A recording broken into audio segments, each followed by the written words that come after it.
Most CrossFit coaches don't have training in postpartum or pregnancy, and really have the education to support them other than do what you think.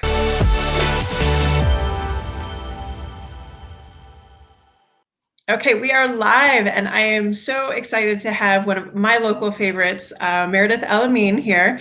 Meredyth is not only a former behavior analyst, but she is current owner of South Arlington Fitness and Nutrition. And I met you through a mutual friend of ours, Anthony Lowe, who's a physio in Australia. And I didn't even realize I was at your gym and you owned it, which was really funny. But you also have this awesome background in yoga and movement and all this stuff. So I was just saying to Meredyth that like her perspective to me is so rich. So I wanted to bring Meredyth on to just chat about, how we can be better about working with our clients, not only if you're in, CrossFit situation, but like if you're trying to get clients back to sport and so on. So we're going to dive right in. Question number one. So these are like huge questions that we're going to solve the world's problems in 15 minutes. So the biggest challenges that you see coaches and trainers deal with when working with moms who are trying to get back to, whether it's running or even just regular CrossFit sorts of things. What do you see most commonly? Yeah, so I think the biggest thing, for those that aren't maybe familiar with CrossFit format, a lot of times it's a class. And so athletes will come in and maybe be postpartum.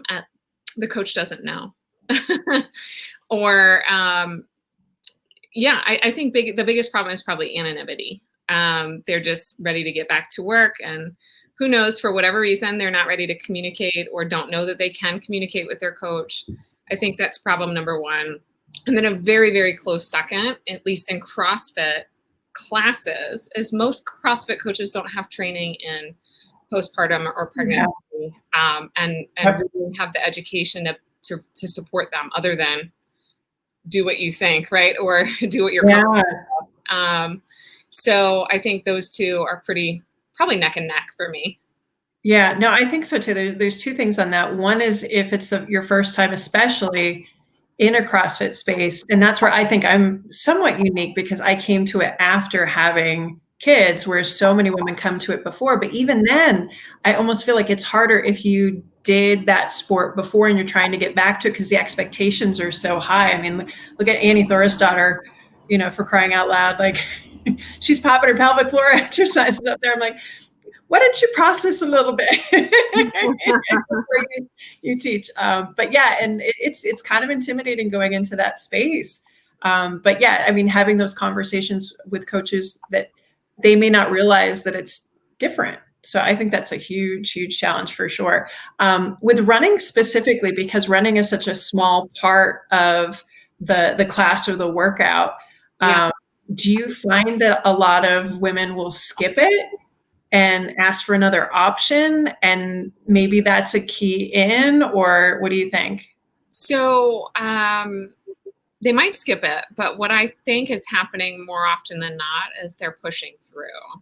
They'll go on the run, it won't feel right, or they'll have another symptom like maybe leakage, and they'll assume that's how it's supposed to be right now. Yep. And they, there's still a lack of like tuning in to the body and going, maybe something needs to be addressed differently here. And it's more of the athlete mindset of like push through anything that feels like adversity. Yeah. That kind of actually just rolls right into this. The biggest mistakes that we see with women trying to get back to working out. And again, one piece I didn't mention is you have a good bit of background in nutrition as well. So, I mean, you can really hit on all the things like where what do moms do? Where do they begin? Yeah. So the overarching theme I see is just they're jumping in too fast, too hard. Like they want progress yesterday and they want, result. They want to be back to, some semblance of themselves. It's just all too much, too fast. Yeah. So a lot of times that comes without seeing someone like you first, like a pelvic floor physical therapist. They're just like cleared by the by the doctor who may or may not know what they're looking for in terms of pelvic floor dysfunction or healing. And then a lack of any kind of programmed breath work to the core. So they'll kind of skip over those pieces and go right for as much as they can handle, and then keep pushing that envelope, and maybe see problems later on down the line. Yeah. Do you find that you can kind of identify any characteristics where you've got somebody that might need to be pushed a little bit harder because they're just scared to do anything, versus that person that needs to be kind of reined back in a little bit, that they think, oh, well, I should be able to, do pull-ups on, day 6 week one day? Yeah, I see both. Typically if it's an athlete, meaning like it's someone who's been doing either CrossFit or marathons or some kind of like, decent regimen of training for a while in their life and then got pregnant, they're usually pushing a little bit too hard, too fast. And then if I see someone who's like, I need to sort of address what's happened to my body postpartum, and they're like, let me join CrossFit because it is a little bit more open and accessible these days, they're maybe a little bit shy of everything. So I think it kind of depends on where they're coming from, pre-baby. So go back to pre-baby, how do we start having these conversations, especially with moms that it's their first time, they don't know what's coming, and we're trying to prepare them for everything but not scare the crap out of them? Nothing prepares you. No, it doesn't.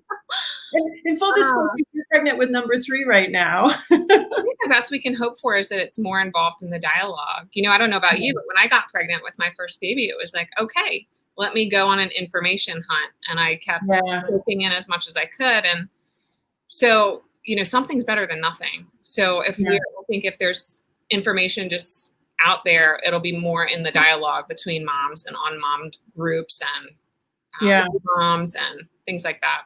Yeah, no, definitely.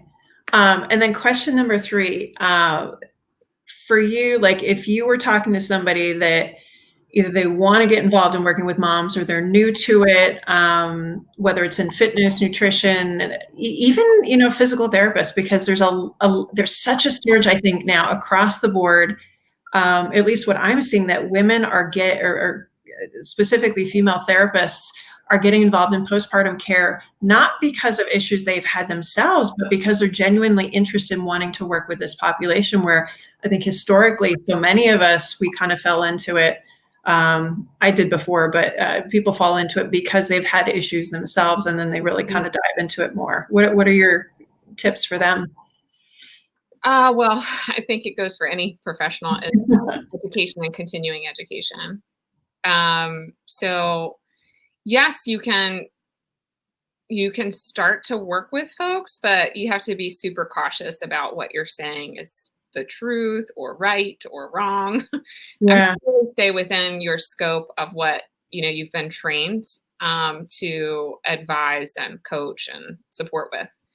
I think the second tip that I would have for any fitness professional, or and I branch nutrition under that, is the use of something called motivational interviewing. It's a set of techniques used to help the practitioner or the coach guide versus tell, direct, or lecture. And I think when you can bring that sense of control back to the woman, the female, the athlete, they have a natural intelligence, right? And so they have the ability to make decisions for themselves about what they do. And Brianna Battles talks about this a lot, the pregnancy and postpartum athleticism coach. And I firmly believe this across nutrition and CrossFit and running and everything, is to be able to educate in a way that's not authoritative. Or guiding. And I think that takes practice, and there are ways out there that you can learn to utilize as a coach. And I think third is to actively coach mindset. Like, don't leave that out of whatever it is that you're being hired to support with, whether it's, again, CrossFit, running, physical therapy or Right. nutrition. It kind of doesn't matter. I think that if there's some mindset woven in there along those lines of how to listen to your body, how to Right. discern, short-term goals from long-term goals and what you want out of what you're about to do. And Right. No, the more I talk to both moms and professionals that work with postpartum moms, I think even matching up of mindset. And I have a colleague on Instagram who come to find out we met. We've never met, but you know how this stuff goes. Like we've matted because of prolapse, but come to find out she's getting like her PhD and all this sort of, psychology sorts of things. And she's really found this gigantic mismatch in, we have these expectations of, as providers, what we have said and what we have, set up with our clients. And when our clients walk out the door, they didn't hear that, or what came across was something very different. And so the two things that you mentioned there, the motivational interviewing and kind of that collaborative, we're doing this moving forward together. You have a role, I have a role. And the mindset piece, like, I don't know how you can go forward and not do those things, Yeah. I think it comes up and then you go, well, as a coach, you go, oh, I got to address this. I don't know how. I don't know what, like, right. Then it becomes obvious. Like that's a hole in my coaching. I need to figure out how to support mindset. Yeah. And honestly, I think we're lucky as pelvic PTs because we generally do have a little bit more time one-on-one with clients and coaches, I think, because you just have more reps to kind of establish that rapport. But, listening and hearing in the subcontext, whatever other things that they're telling you, they can tell you, I want to do A, B, and C, but you're also hearing, gosh, they didn't sleep last night. All these other things are going on. And you kind of have to go after that stuff first. I literally have had clients that said, I haven't slept because I've got 3 kids and just tell me this one exercise that's going to make my symptoms better. When I'm like, actually, you just need to get some sleep. Yeah. And I need to talk about how to get you some social outlets. And you didn't know you were here for therapy, but girl, I got you. Well, you know me, I got everybody on speed dial, but no, I mean, you're talking about holistic coaching, holistic, right? Professionalism, I guess. Yeah. Well, and I think there's also a difference between being able to know that superficially and have a resource to refer to than feeling ownership over, oh, now I have to handle all that. And that's where I think having, people locally that I'm like, okay, I've got a gym for you. And guess what? They have virtual options and they have in-person options. So they got you covered either way. They've got nutrition options. Like for me, that's been a godsend to be able to be like, I've got people that we have, we think the same. They'll be a nice collaborative team member and not necessarily worry about, wheelhouses and that sort of thing. So Exactly. For you, one last question, because this one I just came up with because I think it's a really good one. For you, what were the voices as you were going through this as a professional and as an athlete, the voices that ended up resonating with you? What was it about those voices that resonated with you? And then maybe what was it about voices that you might have kind of thought were, oh, maybe this is it. And then you realize you're like, oh, nope, I got to steer clear of that. I just wanted your thoughts on that as you were kind of coming up. I think the voices that were doing things maybe unintentionally in the scope of motivational interviewing, maybe intentionally, I don't know, where they would ask the right questions to get me to come up with where I was mentally, physically, and hear my own words versus the resources or professionals that would say, do this, don't do this, don't do that. So I think it comes down to feeling like I was being guided versus directed. Gotcha. Yeah. So did that give you, oh, go ahead. Your turn. Yeah, I was gonna say, like, did that make you feel kind of more ownership over the process, do you think? Yeah. Oh, easy. I mean, when I was going through my postpartum journey on myself, my second one, it was like, well, I've got this kind of boring compared to what I'm used to doing, program to work through. Yeah. Me deciding to do that was a huge part of me actually doing it. Yes. Me being told you need to do this or else. Yeah. The only way. It's all about, I think, presentation and then letting the mom make her own decisions. Yeah. And highlighting, like, where do you want this to go? What do you want right now? And in conjunction with what do you want in the future? It's a huge piece. But yeah, that autonomy of like self-governing my next steps. I'm an athlete, I'm a mom, I'm a strong woman. I can make my own decisions, right? I just need, reputable, resourceful, inspiring, professionals to help guide and light the path a little bit. And, a lot of that comes with just trust, but also how they communicate, how they talk about it. That was so good. That no, that being your second time through too. I'm trying to think, like, I feel like my practice has evolved, and so much more of it, and you've said it way more eloquently than I could have, is that I like to lay out options, and I'm like, you tell me what's going to work for you and I'll roll with that. Because I can give you the best possible thing in the world, but if it doesn't fit in with your thoughts on how this is going to go, we're just going to be like this. And it can't be that way. It has to be us kind of moving along together. It's up to me to lay out the information the best I know it. But ultimately, at the end of the day, you have to take the step forward because you're in the body that you're in. And this is, and ultimately, I think we will have women that come to us and say, just tell me what to do. I don't want any more decisions. Yeah, no, I see that too. And the hard part with that one too is you're like, okay, so you might not like this either. Right. What's the probability on a scale of 1 to 10 that you'll do it? Right. Well, yeah, no. And then they're like, no, but I think there's like a Reels meme or something like that. To be successful, you need to get up at 4:30 a.m. No, you need to eat healthy. No, you need to exercise. No. Well, then what are you going to do? Yeah. No. That's good. Okay, cool. That was a good question. I'm glad I asked it. So awesome.